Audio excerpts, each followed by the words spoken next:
I just need to get out the fact that I really love Thunderfang. I think he is really one of my all-time favorite Ninjago villains besides Garmadon. Like, he has made it to the top of the fucking list. That's how good he is. He's like Transformers 1 Megatron style of relatability. You understand why he's doing it. And it makes him so much more terrifying sometimes.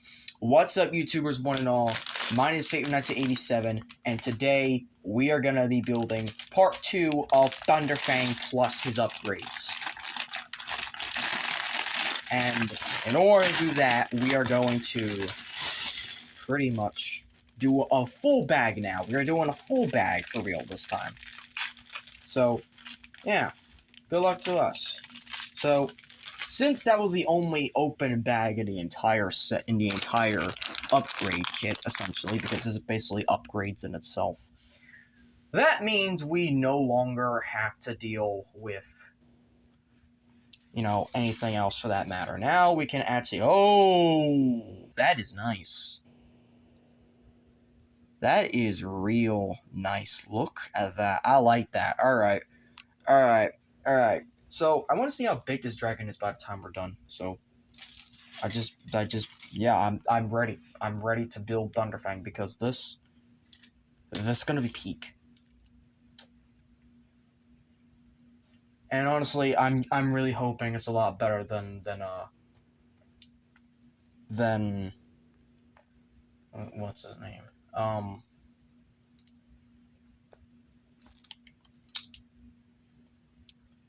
Than Transit yesterday. I'm sorry. Transit was a little bit of a letdown. I'm loving these, like, really teal pieces that is, like, giving off that spectral vibe besides the white.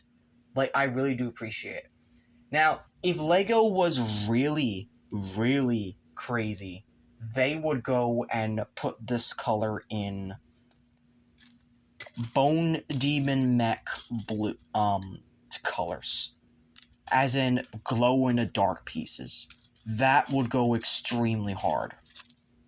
But as is, we just have this, and you know what? I'm fine with it. I'm really fine with it. I'm not upset because like they were working what they were working with, and they didn't think about glow in the dark pieces. And plus, glow in the dark is basically a rare thing to come across these days. So yeah. I, for one, cannot wait to see how this is going to go because holy slag.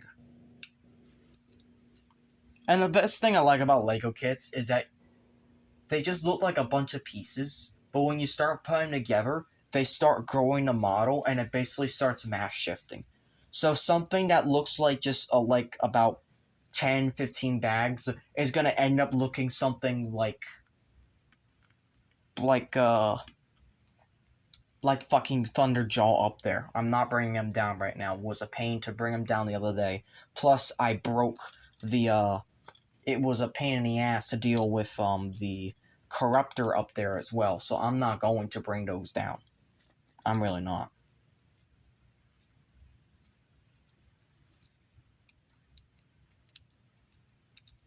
So another thing about the villain's story is that we have another one. It's basically the second villain of the Lego Ninjago Movie AU. It's also not exactly none of these characters are the only OCs I would say are basically the part of the ninja crew, I would say, because that's really the closest you're gonna get to that. So the ninja crew have a few OCs, plus the Garmadon family is extended a little bit, so I decided to play around with that. But other than that, the villains are all official characters, but they've been twisted to be completely new characters as well. Well, except Thunderfang. Thunderfang is pretty much the same, except some extra twists here and there. But Beatrix, oh my god, Beatrix might be the most terrifying villain I've ever created. And that is saying something considering the fact that I fought some of the stuff of, like, I want to say my Wreckers Transformers AU, or something like, fuck it, Devon from my Earthspark AU. I thought those were terrifying enough. Or Queen Whatever Wanabe. No, I think I've officially topped my last record, because what the hell? This villain frightened the fuck out of me. Like, I was writing her lines last night, writing a huge monologue about how she's basically describing how her character is nothing more than a zealot, a fanatical, cultist, god complex bitch, essentially, who thinks that the world belongs to her and that the only way things can go forward is if they basically genocide anything weird, or, in other words, non-human. Which is so fucking messed up in itself to think about. Like, if you really, really think about it, that is one of the most messed up things you could ever talk about in Lego, is genocide. Also, mental health was another thing, but we'll get to that in another time. But yeah, basically the villain is taking it one step further than Thunderfang. Because while Thunderfang would just simply be like, nah, we have our own thing to do and whatnot. Oh, I like that. I like that. So Thunderfang, his role is just simply wipe out the Garmadons and wipe out the Garmadons, which also means wipe out the Oni, and also the traitor that basically traitor of the dragons that locked him away. That's it, and then he can have peace. Beatrix, on the other hand, does not. She instead wants to wipe out everything weird. Everything not human. Dragons, Oni, ninja, powers. But she's also very fucking hypocritical, because she'll keep her own powers and try to keep that as well. She'll try to keep her own powers away from that, saying, nah, I'm a goddess, I deserve to have this power, you don't. So, like, she's very hypocritical on that part. Which is like, what the actual fuck? And she basically is just, she's just a menace. She is just a pure menace, and she knows it. And she doesn't give a fuck. She doesn't give a fuck that she is basically going to end the world because she thinks she's saving it. She is a very terrifying villain, and I loved writing her last night. Like, I really just loved making sure to flesh her out and feel like, yeah, she is God. She is going to be goddess. She is going to rule Ninjago, and she will have shit ready to go. Of course, her biggest downfall, of course, is her own fucking arrogance. She talks so much shit and has the chance to do it, but she decides to, quote-unquote, play with her food, and that costs her.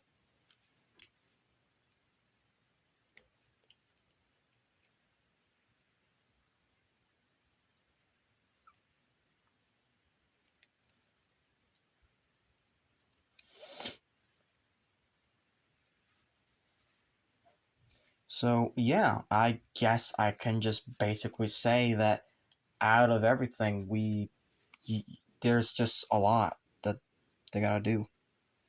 Also, there is no red blade here to read the sword, because we don't have that here.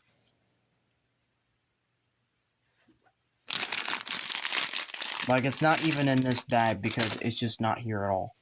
But, yeah. Here it is on both sides, and alright, back to the build.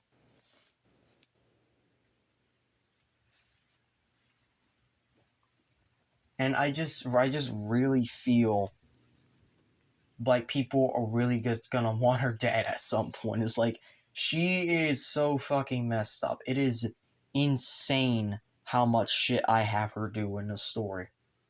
And she's the main antagonist. She appears at the very beginning of the show, because technically that's what it is. It is basically just a fucking show. It's basically the Lego Ninjago Movie show, because that's the only way to do this story correctly. And while it is all fun and games, holy fucking moly, is this just so much. Oh!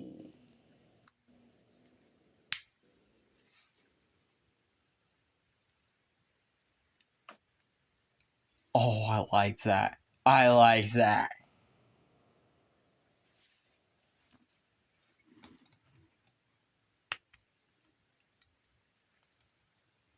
Alright, we're getting somewhere. We're getting somewhere. Look at that. Alright. So, there is just a lot of shit that this girl does. I'm not gonna say all of it. I am just gonna say she is the final antagonist. She is the main antagonist for a fucking reason. She's more threatening than Thunderfang for a fucking reason. And I just love it for I just like her for that. Like, I really do. I really do think she is by far my most threatening villain I've ever made. The most terrifying villain. Like, I don't think anything I've written previously can ever top this, because that's just how much I'm scared. Like, I am actually kind of terrified of writing her sometimes, because she can get real fucking sadistic. She can get real twisted, and you won't even fucking know it.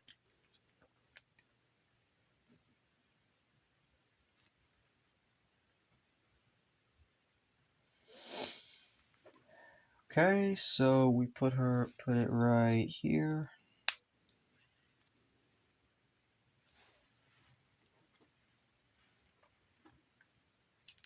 Like, I gotta say, I was just not expecting this villain to be top 10 favorite. Like, she's so hateable, but she's also so enjoyable. Like, I guess that's basically what makes villains the best part sometimes, is that there really is just that type of villain out there. And that's also kind of what was missing from stories sometimes. You need a villain that isn't going to be redeemed at all. You need a villain that is going to die. And I have 3 of those villains. Well, actually, 2 of them.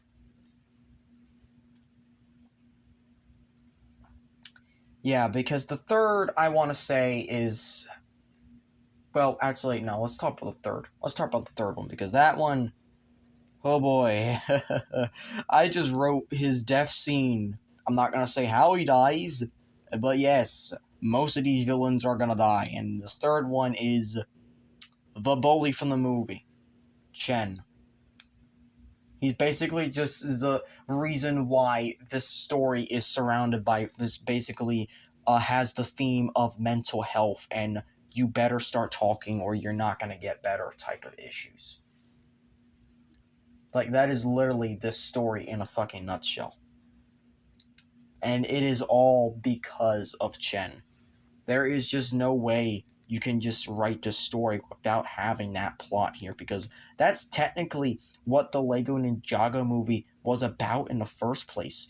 It literally is a mental health story, but also dealing with absentee parents. Like, that's why I love the Lego Ninjago movie so much, because it is so dealing with a topic that technically the show never did.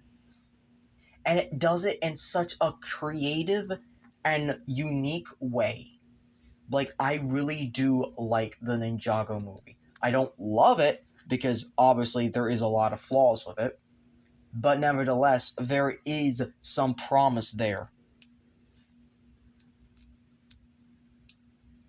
There is a lot of that moment where you go, yeah, this is why the story is here, because of shit like this. Like, the story is full of, like, there's a reason why the story is bigotry, racism, blah, blah, blah, and all that. Like, the whole plot, the whole villain plot is fucking genocide. Isn't that, like, bigotry and racism enough? Like, Jesus. There is really just no way they can just say, we're writing this story without, feeling that type of issue. There's just... You can't write this story without that type of influence. You just can't. And that's why I really do love the Lego Ninjago movie. It is quite literally one of my favorite movies, just because of that implication that you're going to have mental health problems just by dealing in a world where the world just does not want you around or even alive. Like, it is heavily implied that Lloyd has fucking depression because of this. Now, of course, they don't ever talk about it, but it is heavily implied, and that's why I just love this movie for it.